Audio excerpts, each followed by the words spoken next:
What's good, everyone? I just got out of seeing Terrifier 3, and it was pretty awesome. Now, I started my channel nearly a year ago now because I thought Terrifier 3 was coming out in December, and so I filmed Terrifier reviews for that whole month there, and then I'm like, wait a minute, it comes out next December. Dang it. And it ended up coming out this October. And so it's finally here, and it's awesome, and it absolutely delivered everything I expected out of a Terrifier movie. It was a lot of fun. And this is the first one I get to see in theaters. I missed two when it came out, and now I got to see this one in the theater, which was a really just cool experience. And like I said, it just delivers everything you want from a Terrifier movie. Like, art is a bunch of fun, but you can also be like really menacing killer. All the kills are like huge, nasty, just like displays of Damien Leon's incredible special effects. Like, you'll never see kills like these anywhere else. It's like nothing you'd ever think of. Like, this is the only place you'll ever see this creative of kills. Like, they're so unique and interesting. It's just like how many different, just terrible, disturbing ways Damien Leon can think of to kill someone it's impressive and scary, really. Sienna's back, and you get to see the aftermath of what happened in the first movie, or second movie, I guess, first movie she was in. And there's a bit of a time jump there, and there's actually, like, in the first 15 minutes, a lot of time jumping to where the timeline is like a little bit confusing, but it's not like a big deal, like, at all. But all the characters are really good in this movie, and they were before, but this one there's just a little bit more depth to some of them.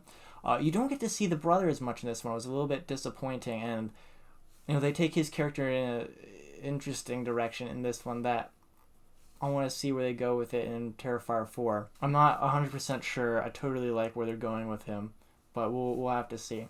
There's some fun cameo appearances in here that some was expecting, some wasn't. I mean, one of them was more like an Easter egg, but whatever.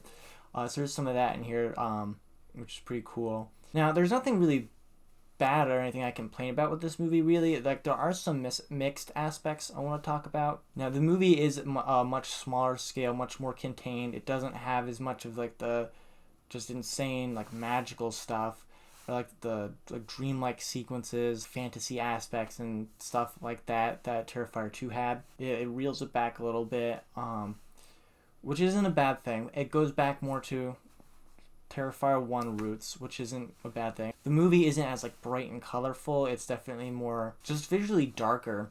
It is Christmas movie. They have like Christmas lights up and everything. And some scenes can be a little bit colorful, but it's not as like visually out there as Terrifier 2 was. And just like with the way the film's edited and the way it has like the sort of film grain, just the fact that other than a few shots with the iPhones in there, there's nothing really giving this a distinct time period. And like I said, it was like jumping around at the beginning with what time it is, and it's like, if it weren't for the iPhones, like, this totally could have been set in like the 90s or something.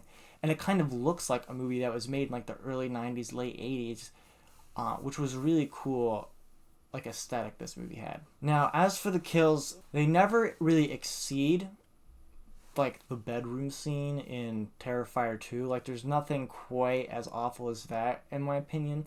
And maybe that's just because in the past year I've been a little more desensitized to super violent horror movies, or maybe I'm just right and it didn't really get worse in this one. But on average, though, I'd say, like, just for the regular kills throughout the runtime, they're much more brutal in this one. Like, it never gets more brutal than Terrifier 2, but on average there are more really, really, really out there kills in this. This movie like expands the lore, but not as much as you'd hope. Like, there are some questions in here that are answered. There's some hints given. We get to see Sienna's dad a bit. There's not really lots of questions answered. More questions raised about him than answered. Yeah, so it's not entirely satisfying, but it also has to do the fact that this is sort of like a part one. I mean, it's Terrifier 3, so really it's part 3, but it ends on a cliffhanger, which I was not expecting, and so that kind of knocked this movie down a few points, in that it's definitely just kind of ended.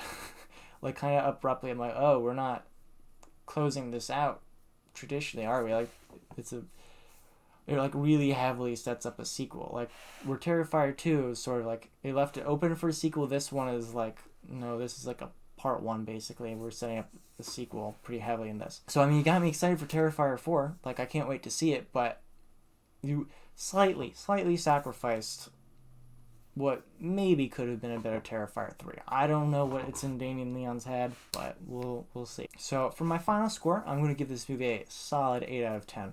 Not quite as good as Terrifier 2. It's just slightly below. Partly because this movie doesn't go as crazy, have as many wild ideas, not as colorful, whatever. And some of that's to this movie's advantage, actually. But it does kind of knock it down a few spots there. It's, like I said, kind of unsatisfying. Doesn't give as many answers as you'd hope for. Ends on a cliffhanger. But it's still a really great slasher movie. I highly recommend you go out and watch this, especially if you like the Terrifier series. It's not like a disappointment at all. You need to wait for streaming on. Like, go see it. It's really good. But yeah, that's all I got for Terrifier 3. Thanks for watching.